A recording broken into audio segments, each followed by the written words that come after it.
Well, hello, welcome back. I'm Mike Festiva. In this video, we're going to cover about 5 years of questions I've had about my Suzuki Carry truck here. This is a little JDM import about rims and tires, lift, and some other things that might be super helpful, some modifications I did to keep this thing going on the road. We're also going to cover a bunch of questions I've had about my homemade DIY camper I built about 2.5, 3 years ago. So we're going to jump into there, give you a little tour about the camper, talk about how I kind of built it, and what I would do different if I was going to build another one. So stick around, enjoy the video. So the rims and tires I'm running on here, the stock tires and rims were dinky. That came stock on these trucks, and they had, I think, 12-inch rims, and some really old ones had 10-inch rims. This thing has 13-inch rims I put on here. This is from like a mid-90s 𝗣𝗶𝗱 𝗔𝗳𝗳𝗶𝗍. Make sure you get the 13-inch model, not the smaller ones from the early 90s. And I think I had to do some slight wheel spacers on here. Maybe I did them on both, but anyways, I have a video covering all this, trying out different tires on this truck. I'll put a link below to it. I highly recommend checking that video out because that's going to give you all this information in a lot more detail. When I first got the truck, it had some big mud terrain, like side-by-side rims and tires, just robbed the power of the truck. Didn't handle very well, rubbed in the wheels and wheel wells, so I got rid of those. And these are 𝗄𝐶𝐶 MT-08s. I'll put a link below. Sometimes they're available on Amazon, so there'll be a little affiliate link down below for that. And sometimes you can find them on eBay, but I've kind of jumped into these a few years ago, and I was really happy with them. There wasn't much information on them at the time, and now there's quite a bit of information, but that's what these tires are. Definitely recommend checking that video down below. It'll give you a lot more information about these rims and tire combo. Now, to cover a lift, I never put a lift on this truck, but I do have some recommendations on lift. Do not go over 2 inches on any of your mini trucks. Just put your CV joints at such a steep angle, and getting good replacement CV joint boots are kind of tough for getting into these trucks. A lot of the little ones sold on Amazon and eBay are for ATVs. They fit, but they rip apart in about a year because the rubber is such low quality. So don't go over 2 inches on any of your mini truck lifts. This has a little spacer lift right up here. Previous owner put on, and it's got some really long shackles back here. I assume it's a 2-inch lift. I don't know, I never got that information when I got it, but again, don't go over 2 inches if you raise any mini truck. So when I bought my truck, it supposedly had a rear diff lock, but it actually didn't have a diff lock. Someone swapped it out with a wrong geared axle, maybe out of a little minivan or something like that. So the gear ratio is wrong. So I ended up ordering a locking differential from a place on the internet and bolted in. It's like $500-600 and it worked fine. But another problem I had was right up here, you got an axle lock button here. That just locks your drive line to your front wheels, so you get power to the front to put, basically once you shift it in 4 high or 4 low, you would hit axle lock, and then you got a rear diff lock over here. Well, these lights started flashing, going crazy after a while. And sometimes the axle lock would just come on its own, like a problem, faulty relays in the dash somewhere, and it would lock up going down the road. It felt like it was going to rip the front end off the machine. It was like going 45 or 50 and instantly having your front drive line lock in. It felt like you were going to damage something really bad, and it was just a ghost in the machine. Old, this is a 1990, so really old relays in the dash clicking on and off, and still when I drive, these things will flash on and off, but I've eliminated them. I ended up doing a vacuum switch down here. All right, diff lock. This is front axle lock there.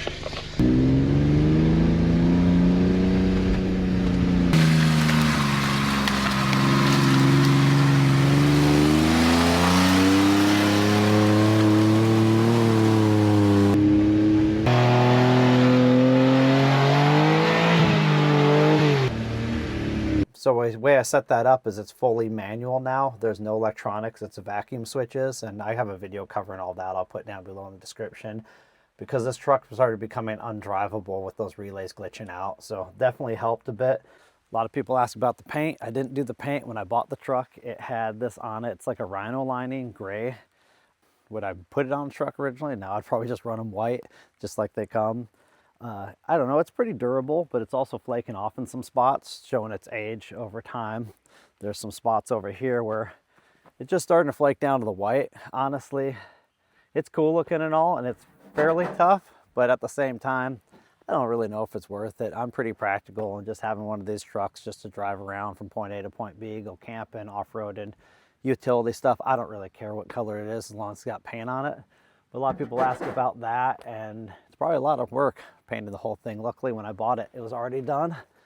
The truck had a ton of engine work I had to do, but at least that paint was already done, and it's pretty good, but it's starting to flake off and show its age. Now, onto the camper. So I've had a lot of questions about the camper over the last 2.5, 3 years about it, and I'm going to cover some things that I want to get out there because I've had some people that just kind of ignorant about the camper and why I have it on the truck. It's simplicity, it's light, it's something I can take on and off the truck. I've had some people say, man, I kind of screwed up. I should just unbolt the bed and built a dedicated camper to this machine that was bolted on. It doesn't work for me. I mean, I got the truck first for utility, hauling firewood around my property, tools, lumber. I built a lumber rack for it as well. There's a video link down below to that. I use it just as much for camping as I do for like off-roading on the trails around my property and hauling materials. So I got a sawmill. I'll haul beams in here. I'll haul all kinds of lumber, firewood mainly, and going to the dump or getting large things of propane. Like I'll haul 5 tanks of propane in this thing. It's lower than my other truck, so it's easy to get the heavy tanks in and out. So that's why I made it independent, so it can kind of come on and off the bed, because it's not just a camper. I use this thing for utility work all the time. So one of the main goals with these campers were light. Easily 3 people can lift them on and off. I think they're the 300-pound range, and waterproof. We're out in the Northwest and we get so much rain out here. It's the monsoon season all winter long, so if it's not rain, it's snow and wind. So keeping them light for the truck so you're not too under power, and keeping them as dry as you possibly can. So we sealed these things up the best we can, because I've seen too many campers out here in the Northwest just going to hell from little leaks, and building them durable as well. So light, waterproof, and durable. Simple. We don't need a bunch of frills or gimmicks. Don't need a bathroom, nothing like that. Keep them basic. Something to be said about simplicity. I did put a shower in mine. Yeah. So keep in mind, about 90% of this entire camper came from Home Depot. It was mostly, only thing I would say the other 10% was RV roof vent, RV windows, some aluminum sheeting for the back door, and some ceiling tape. Those are only things that basically I didn't get from Home Depot. Everything else came from the Home Depot. So I have a lot of questions. People ask how I attach the camper in the truck. They don't see any physical tie-down straps. I didn't want anything hanging out on the sides that could get caught when you're off-roading. Other people just assume I just set it in the bed and just drive off-road. If I did that, I think the camper would have fell out a long time ago. I think that's illegal and pretty dangerous. It's actually through bolted. I used some rib nuts in the bed. All 4 corners are bolted down and solid with pretty, I don't know, 3/8 bolts or something. I have not had any shifting with the camper. It's locked in super well. I've done massive off-roading with it, shaking it around, going over all kinds of rough terrain, and the camper stays put. And so yeah, that's how I ended up securing it. There's one of the corner bolts. All 4 corners have bolts in here. So I have had a lot of people question the construction when we first built it, and I'd say after 2.5, 3 years it's tried and true. We get a ton of rain in the Northwest. It's sealed really well, have no leaks with it.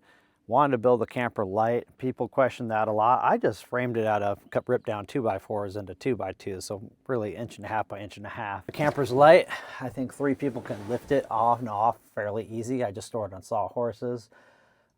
Yeah, it's simple. Try to focus on making this thing as light as possible, because the truck's only 660 cc, makes like low 40s in horsepower, and the truck's 1,800 pounds. The camper's big, taller, going through the wind. It's definitely about its maximum point once you get it loaded down with camping gear in it. I can do 55 to 60 on flat roads. If you're dealing with hills on the highways, you're gonna be going slower. I've had some people ask, why didn't I build a cab over? Let me go outside here and show you. The reason I did not build a cab over is I wanted to keep this thing fairly nimble for going down trails. I didn't want to go up any higher. Look at the height difference. I mean, we only got like 6, 7 inches up here. There's not much, or maybe a little bunk for storage, just complicated the build on it. And I don't really need the aesthetics. And also I thought, well, if I kept it that height, if I someday do a little metal roof rack on here, I could store some stuff up there and not go higher than the camper. Maybe do an air dam, because it's not the most aerodynamic, but as you see, I've never done that yet. I may, but it's just not really needed. I don't need to haul that much stuff. One thing I have added to the camper overall after dealing with some really wet, rainy days was bought the super cheap little awning. I think it was like 200 bucks or less on Amazon. I'll put a link below. I've only used it a few times, but it works really well. It's pretty low profile. Put it on the side, and I did brush up against a tree with it before, but for the most part, it doesn't stick out any wider than my mirrors on my truck, so it's fine by me.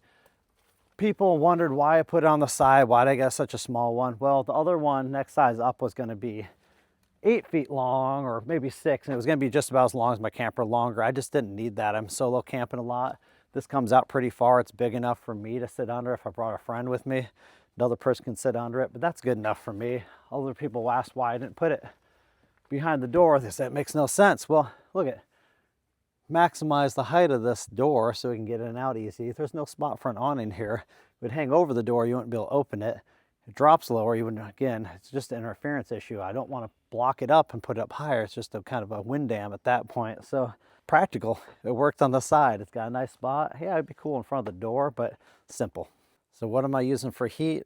Really simple. It's a 2 kilowatt. I wouldn't go any bigger. Wish they made us 1 kilowatt heater, but a little diesel heater. There's the controller right there. Power's off to it right now. There's the heater output. Fold this up. I cut in these access ports to my bunk. There's the little heater. Really simple. Doesn't take up much room. It exhausts outside the camper. It just recirculates the warm air because it's got a heat exchanger from inside the cabin out. I have a window that vents, a hatch over here that vents, and a roof vent. But even with that, those open in the middle of winter. It gets pretty dang hot. So I'll show you guys outside how I got the exhaust routed, and it works fine for me. Here's where the diesel heater comes out. Little heat intake, fuel pump, fuel filter. I have this strapped to the side of the camper. I modified a really tiny metal jerry can.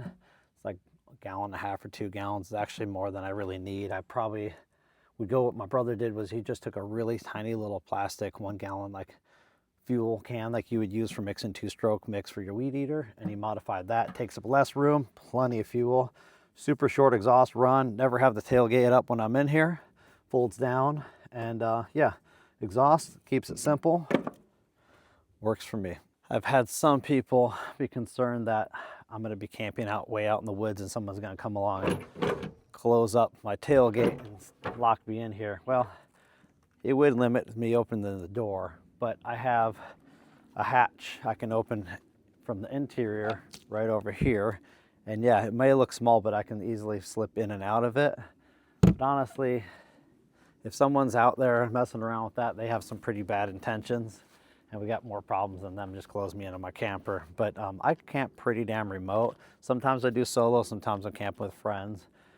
And I may make it someday so I can lock that tailgate down in a way, but honestly, I'm just way out in the woods and no one's usually around. I haven't had a problem. I have another way to get out.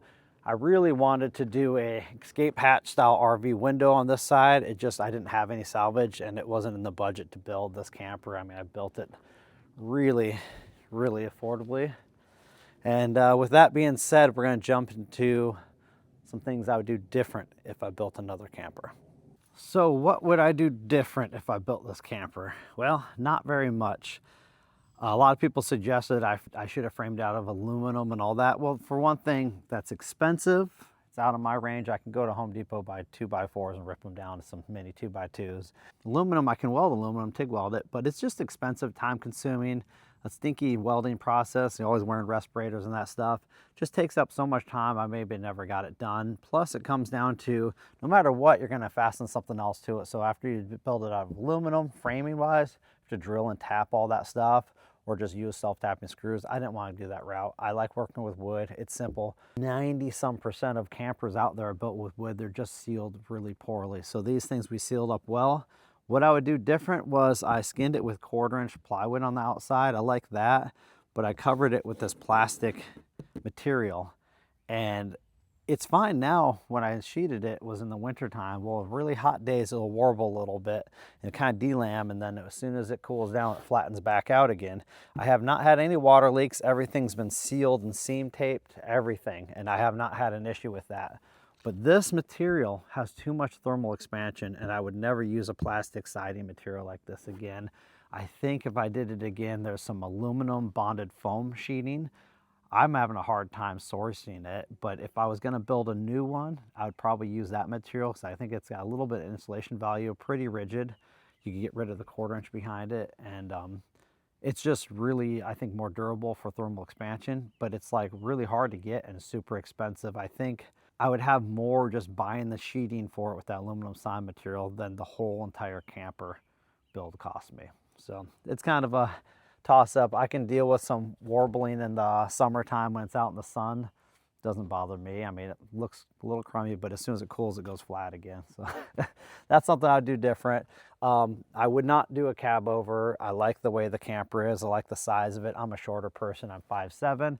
The camper bed is about 6 foot, so minus the walls. So it fits me just about right. If I was 5'10", probably have to do things slightly different. But if you're a little taller, you get rid of your tailgate, but I use that for cooking a lot. And you could probably make the camper come out another, 4 or 6 inches to accommodate a slightly taller person. So I did not go overcomplicated when I built this thing for electrical. I kept it really simple. Instead of running a bunch of wire into the walls, it just was unnecessary. Something you're going to hit with the brad nail, putting on siding. Really basic. I've been running off a power station from Amazon, but just recently I upgraded to a different power station from 𝗣𝗶𝗱. I got a killer deal on this. Check this out. This is the 600 watt power station. It's 512 watt hours. Regularly, those things sell for, I think, $450. That was a return, so I only had 5-day warranty for me to check it out. But it was on sale for like $250 or something like that because it was a return. And after a 3-day parking lot sale, I found out from the manager, I'm friends with them, they said, hey, that thing's 40% off that price. I picked it up on a Sunday for $188 plus tax, so it's like $205 or something, which is an awesome deal. I've been happy with it so far. Time will tell how it holds up. I've been wanting to try out their little power stations. Wiring wise, my brother showed me these lights, which are these little strip lights. They're adjustable. Got a solar panel on them, you can charge them. And got 3 different levels. I just wired them around here externally. It charges by USB. It can charge all my camera gear and editing stuff off of that.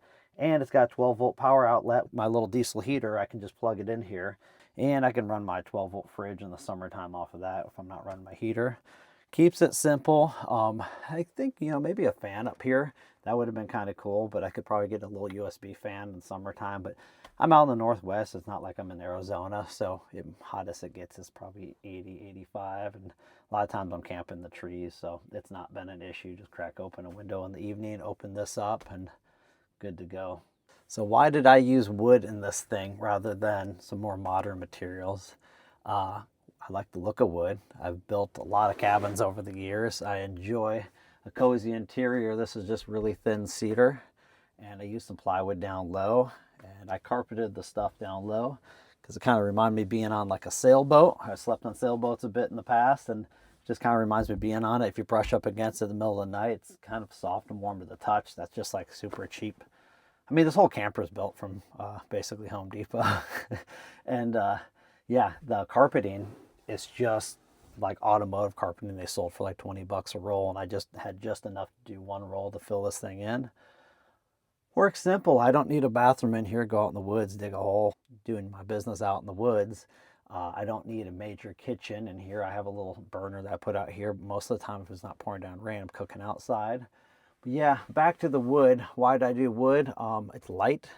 I like the look of it. It's somewhat like breathable in a way. If you're in here creating condensation, it kind of soaks it up and then releases it slowly, and it's nice. I've seen some campers where people put like an exterior skin like I did in the inside, and it's white. Very clinical. Looks like you're in like an operating room or a hospital room. I don't like the look of that. That's like a harsh environment for me to be in. So that's why I did some little warm colored carpet down here. Wood, little carpet on the floor. Keeps it super simple. Well, I hope you enjoyed that quick video. Just a little truck tour, gives you some information on one of these trucks, gives you some information on a camper. If you have any other questions, leave it down below in the comment sections. I will try to address it in my next camping video. I'm out camping, and I'll try to cover any other questions you might have. One last thing, I do get a lot of questions about these little trucks and which is the best model. You know, people ask which ones I like more, my brother's or mine. Honestly, this was something I could afford, I got, and I've been using it. Needed a lot of work. A lot of these have been neglected over in Japan. By the time we get them here, they're pretty run down. In the US, for the states that you can take these trucks and make them road legal, they have to be 25 years or older. So you're getting a pretty old truck. So one thing, maintenance-wise, you're gonna fiddle with them. They're old, they're worn out. How many early 90s vehicles do you actually see on the road anymore? They usually are only the Japanese vehicles, and so they're going to take some time and effort to keep these things maintained well, but after you get them running well, they're pretty reliable. People ask which is the best model to get, make and model. Honda, Subaru, Suzuki, Mitsubishi. I think everyone that owns one has a preference that they like theirs the most. Honestly, I like the Suzuki, but if this thing was messed up bad enough, I'd probably just go to an importer and test drive some other trucks and see which one I like the most. I've been through this thing front and back a lot, so I know the characteristics of it. So I'd probably lean towards Suzuki again because I know its flaws and I know how to fix them. My brother's little Honda's great. It's balanced out really well. My Key truck has the engine up in the front under the seats. Gets a little warmer in the summertime. It's a little noisier. My brother's is like a mid-engine. And the Subarus have them all the way in the back. I'm not sure the Mitsubishis have them or the Daihatsus and stuff. But anyways, they all have differences going on. My brother's little truck, I feel like the weight is balanced a lot better. It's an all-wheel drive. He's got the Honda Acti Attack model, which is an ultra-low first and reverse. And so it gets around the high-low range. And it's got a locking rear diff as well. But not all the Hondas come with that. His is a unibody. Mine's bed on frame and body on frame. His has 4 CV joints. Mine luckily only have 2 because CV joints of these trucks, when you raise them, become an issue, ripping boots and stuff. But they all have their weaknesses and powers, and my brother's is more comfortable to be in, a little more modern interior. It's quieter, and definitely weight distribution is better. But you know, best thing to do if you're interested in one of these trucks, just go to an importer and go sit in them. Check if you fit. I've had a lot of people ask if they're 6'4", will I fit in them? Well, depends. I've had friends that are 5'11" and feel cramped in there, and other people I've seen taller than that drive in them. So it kind of depends on what your comfort level is, and if you're smaller, you're going to fit in here great. If you're bigger, you may want to go check out some different trucks because some of the cabs are more roomy. So again, which the best make and model, you got to figure that out on your own. Go to an importer, go test drive them. You know, it doesn't necessarily mean you have to buy it from that place. Go check them out, see what you think. Maybe they can make a good deal on a truck. Maybe you'll find one truck and model that you really like, and that's the one for you. All right, until next time, take care. Bye.